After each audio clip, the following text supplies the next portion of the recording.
Most of us remember Lana Lang from Smallville, but ever wonder where she is now? Let's take a look at what Lana from Smallville's been up to in that time and what the Canadian actor looks like today. Kristin Kreuk was just 18 years old when she made her first bow as Lana Lang on Smallville. During a 2008 interview with Metro, she openly admitted that she really didn't know what to expect from the job. According to her, she was, quote, new to the business and wasn't expecting her initial 13-episode contract to turn into what it did. Kristin ended up playing Lana in a total of 158 episodes of the long-running show and was the third most credited cast member after Allison Mack and the would-be Man of Steel himself, Tom Welling. Kruek was delighted when Smallville became a hit, but by the time she reached her mid-20s, the ambitious actor felt as though it was time to pursue bigger things. She explained, "I love the people, and it's a wonderful show to work on, but I realized there were things I couldn't do due to the schedule on Smallville. I just wanted to try something else. It's not that I was bored with the show." The Canadian only appeared in 5 episodes of Smallville's 8th season, just enough time to have one last kiss with Clark and wrap up their tragic love story. Kruek admitted being satisfied with how her arc ended, even if she, quote, may be in the minority. She revealed during a 2011 interview with Hollywood Life, "I liked that she gained inner strength and had the courage to walk away from Clark, that her commitment to a greater good outweighed her very human desire to be with Clark." After spending so long as Superman's girlfriend on Smallville, Kristin Kreuk wanted to play a strong female role in her next big project. Female characters don't come much stronger than Chun-Li, the first playable woman in the Street Fighter video game series. The Chinese Kempo master has been a favorite among fans since debuting in 1991's Street Fighter II, but unfortunately, the risk of taking her to the big screen didn't pay off. 2009's Street Fighter: The Legend of Chun-Li was a commercial and critical disaster, scoring a damning 5% on Rotten Tomatoes and losing tens of millions of dollars. The 2009 Street Fighter: The Legend of Chun-Li was an outright failure. It was also a big career blow for Kruek, who seemed like the ideal choice for the role. After all, she knew some basic Mandarin, did karate, dance, and gymnastics as a child, and even flew out to Thailand early to make sure she was in fighting form in time for the shoot. She reminisced about her training, telling Metro, "I spent 5 weeks training with stunt coordinators. I don't know if I could kick your ass if we met on the street, but I'm decent at looking like I'm good at fighting." She clearly had big hopes for Street Fighter, as she told Girl.com that she even signed on for one more film, but the franchise never materialized. Still licking her wounds from the catastrophe that was Street Fighter: The Legend of Chun-Li, Kristin Kreuk returned to TV. She reminisced about her return and her new show, NBC's Chuck, telling IGN, "Smallville is a good set, but it was just a totally different vibe. Just so lovely." I want you to teach me, Chuck. Oh, really? Do you? Well, I assume that you're referring to the ancient art of nerd herding, but I must warn you, the road to computer enlightenment is a long and treacherous one. The newcomer received a warm welcome from Zachary Levi, the star of the show, and she had nothing but good things to speak about him, saying, "Zach is a great guy. He's really good at what he does. I think he's adorable. He's funny and, again, incredibly supportive and welcoming." Soon after her final Chuck episode aired, Kristin Kreuk appeared in another TV series, Ben-Hur, which wasn't widely seen outside of Canada. Despite its low profile, it caught the eye of a casting director looking for people to star in Irvine Welsh's Ecstasy. Kreuk ultimately landed the part of Heather Thompson, love interest of rave-mad pill smuggler Lloyd Boost, despite never having dabbled with drugs herself. She told Daily Record while promoting the movie, "I was straight. Totally straight. I used to go with my friend and would just play all night. I was probably the only one who wasn't high. I had a great time." Being the only sober one meant that Kruek was able to observe everything going on at these parties and crucially remember them. Those wild nights became inspiration for the actor when it came to filming rave scenes in Irvine Welsh's Ecstasy. She revealed to Defective Geeks, "I think it's a little raw and relevant to my experience growing up in high school. Not my personal experience necessarily, but watching certain kids and the reason it was really popular when I was in school. Unfortunately, popular isn't a word you would use to describe this film." With a Rotten Tomatoes score of just 15%, Irvine Welsh's Ecstasy was another misstep for Kruek. Kristin Kreuk got to visit the Sundance Film Festival for the first time in 2011. but it wasn't the dream experience she hoped it would be. She was there representing Japanese filmmaker Shenji Iwai's Vampire and was already facing an uphill battle. In short, it was released at a bad time. Twilight Mania was still in full swing, and The Vampire Diaries was huge, which meant that every single member of the press that Kreuk spoke to about Vampire asked what was different about her movie. She defended the picture by telling Click on this at Sundance.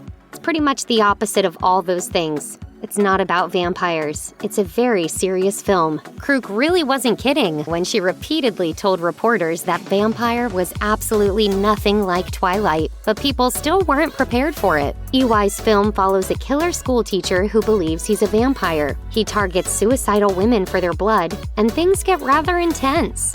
Kreuk told E! Talk while promoting the movie, "It's pretty brutal, and it's beautiful as well. But you know, there comes a point where some people are walking out of the theater. It was hard for people to watch."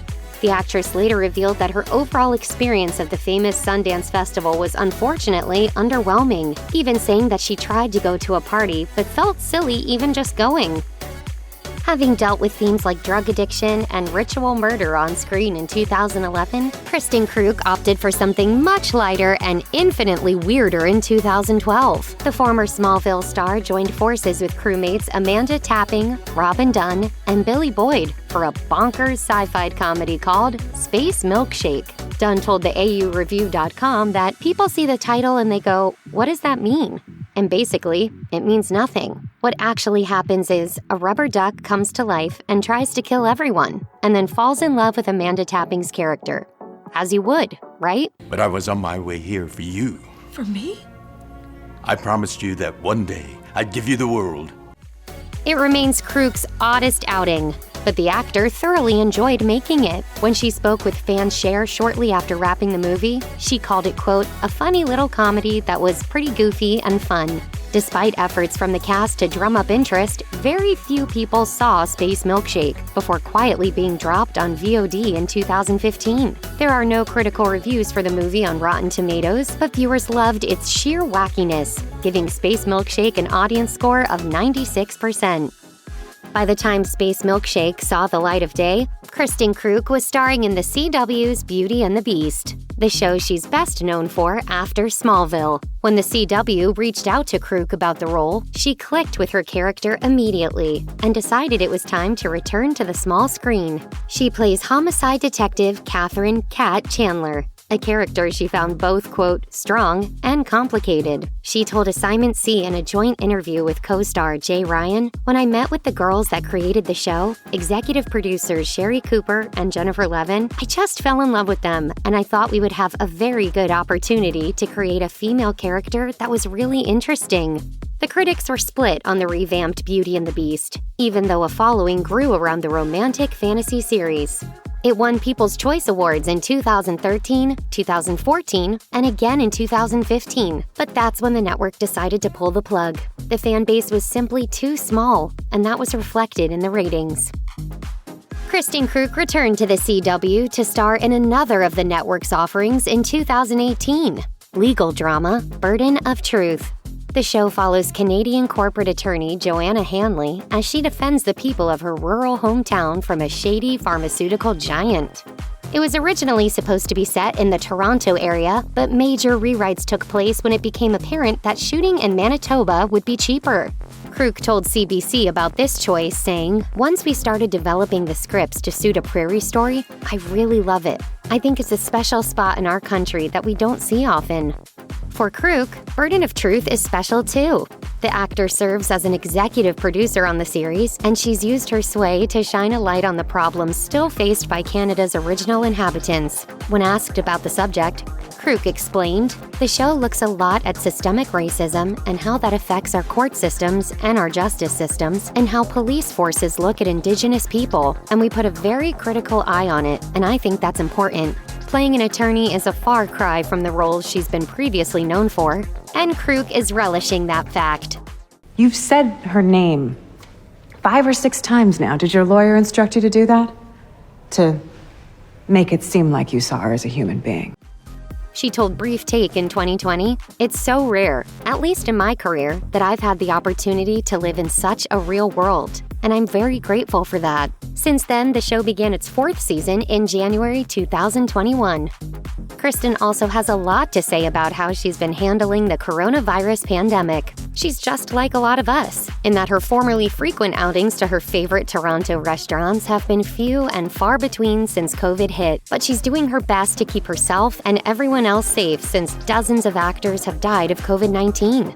She captioned a July 2020 Instagram selfie, "Please wear masks. It helps. Truly." A few months after her post, the actor joined former Smallville co-star Michael Rosenbaum on his podcast, Inside of You, for a candid catch-up, and she was asked how she had been dealing with life in the age of COVID-19.